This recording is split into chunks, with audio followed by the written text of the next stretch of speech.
Voilà, on revient et on vous parle de toutes ces stars de la tech qui dégraissent beaucoup d'annonces dans l'actualité cette semaine. Bonjour Philippe. Bonjour David. Philippe Escan, éditorialiste au Monde. On va commencer par HP, parce que cette semaine on a appris beaucoup de choses sur HP, notamment, et j'étais un peu surpris, les ventes de PC sont totalement moribondes cette année.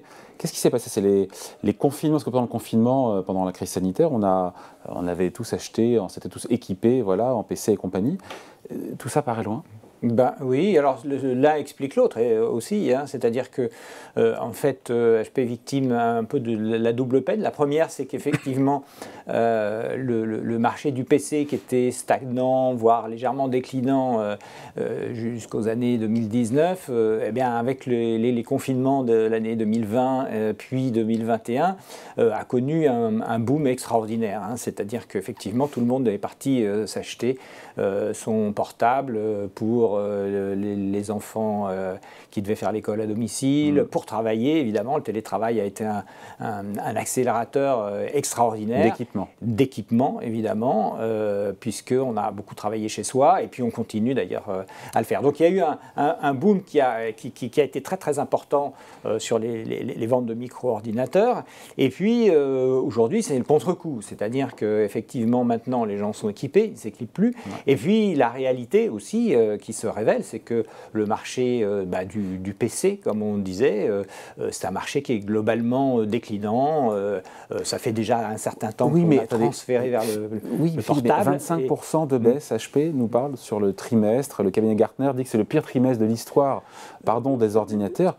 Cette violence du retournement est à la hauteur du boom qu'on a eu pendant le confinement, c'est ça? C'est ça. C'est-à-dire qu'effectivement, alors on en a eu l'habitude avec ce qui s'est passé sur le grand chaos logistique qu'on a connu au sortir de la crise et des confinements. Une autre traduction, c'est celle-là, c'est-à-dire qu'un boom extraordinaire, une expansion très importante de tous les objets high-tech. Hein.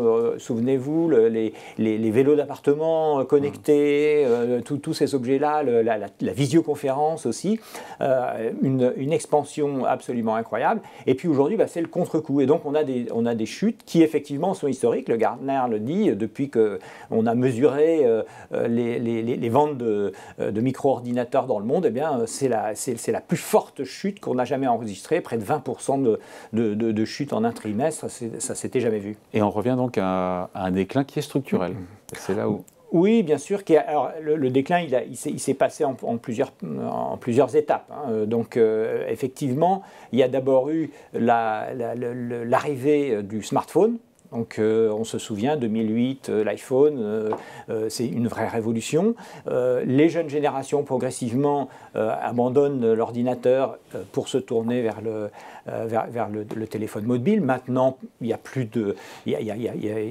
même plus de sujet. On s'informe, on communique pas avec un téléphone mobile et plus avec un ordinateur. Donc c'est effectivement la première chose. Et puis alors à l'intérieur de la catégorie des micro-ordinateurs, il y a un autre phénomène qui est celui des ordinateurs portables. C'est-à-dire qu'en 10 ans, les ordinateurs portables sont devenus la norme et ce qu'on appelait les desktops, hein, les PC de bureau qu'on pouvait bidouiller soi-même, qu'on achetait au magasin, qu'on faisait faire sur mesure, etc. Ça c'est fini.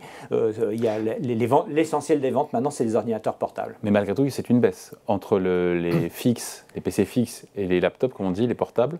L'ensemble concourt à une baisse de 25%. L'ensemble concourt à une baisse. Et là, la baisse, en l'occurrence, qui touche donc tous les grands du métier. Hein, ça devient de plus en plus concentré, ce qui est aussi un signe des industries qui sont un peu en déclin. C'est que le marché se concentre de façon considérable. Aujourd'hui, les trois premiers acteurs mondiaux, que sont le chinois Lenovo et puis les américains HP et Dell, ils ont les 2/3 du marché.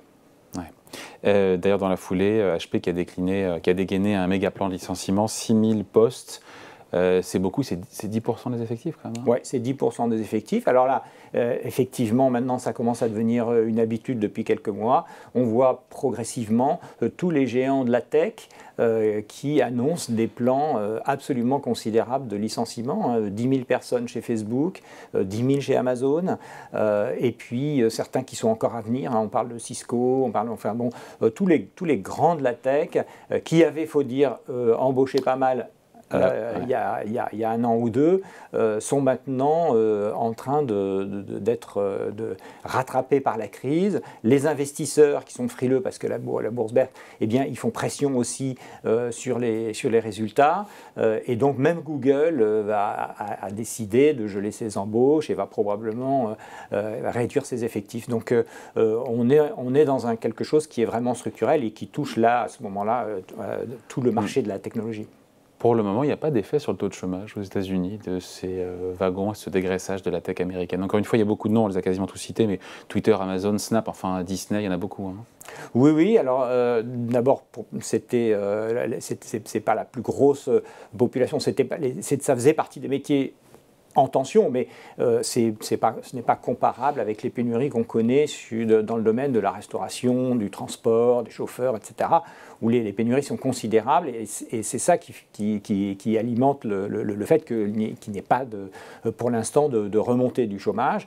Et puis aussi, il faut se méfier parce que les annonces qui sont faites, que ce soit Twitter. Alors Twitter, c'est allé assez rapidement, parce qu'avec Musk, ça va assez vite. Mais dans les autres domaines, par exemple HP, ce sont des plans sur plusieurs années, qui parfois d'ailleurs ne se réalisent pas, qui sont en fait un peu dépendants de la conjoncture, et qui se font aussi par attrition, pas seulement, c'est pas uniquement des licenciements. Donc ça s'étale dans le temps, mais ce qui est clair, c'est qu'aujourd'hui, le monde de la technologie, le monde de la Silicon Valley en général et ailleurs, n'est plus la machine à emploi qu'elle était auparavant. On peut parler d'éclatement de la bulle sur les valeurs techno, sur la techno, au-delà des valeurs, sur la techno américaine? Oui, c'est sûr. Oui, bien sûr. Au niveau des valorisations, on a vu des baisses entre 20 et 60% au niveau des GAFA, donc là, effectivement... Il se produit finalement quelque chose qui rappelle aux anciens ce qui s'était passé dans les années 2000, c'est-à-dire que après une phase euphorique où la seule chose qui était valorisée, c'était la croissance, et on ne regardait pas vraiment si la société était rentable ou si elle allait même le devenir un jour, et donc il y avait de l'argent. Pourquoi? Parce que les taux étaient tellement bas que les investisseurs cherchaient à tout prix des zones de croissance, des poches de croissance. Et donc ça alimente les bulles. C'est vraiment un phénomène classique. Et effectivement, ce phénomène a gonflé les valorisations, les créations d'entreprises, les embauches, etc. Aujourd'hui, c'est l'effet inverse. Les taux sont remontés, la bourse baisse et du coup, on se retrouve... la techno trinque surtout bien plus que les autres secteurs. Hein. Et parce que la techno est celui qui avait le plus augmenté. Hein. Voilà. Il faut se souvenir quand même qu'il y a un an, on disait que les géants de la tech comme les GAFAM, hein, Google, Apple, Amazon, Facebook, étaient devenus des entreprises systémiques, c'est-à-dire que leur santé pouvait avoir des effets macroéconomiques sur l'économie américaine. Aujourd'hui, ça l'est beaucoup moins, hormis Apple qui échappe un peu parce qu'ils sont sur un marché beaucoup plus stable, mais tous les autres connaissent alors pas forcément des baisses, mais Facebook voit son chiffre d'affaires baisser, ce qui est quand même, c'est ce qui était inimaginable il y a encore quelques années. Et donc toutes ces entreprises sont confrontées à la fois à un retournement, et puis la mer se retire, hein, comme disait Warren Buffett, donc on voit ceux qui avaient des maillots de bain, puis ceux qui étaient tout nus, et certains se retrouvent avec des modèles économiques comme Twitter, comme Snap, comme toutes ces entreprises-là, avec des modèles économiques qui sont extrêmement fragiles, ou alors qui sont menacés comme Facebook face à TikTok, et là la sanction des investisseurs est beaucoup plus rapide. Allez, merci beaucoup. Explication, décryptage signé Philippe Escande pour Le Monde. Merci beaucoup.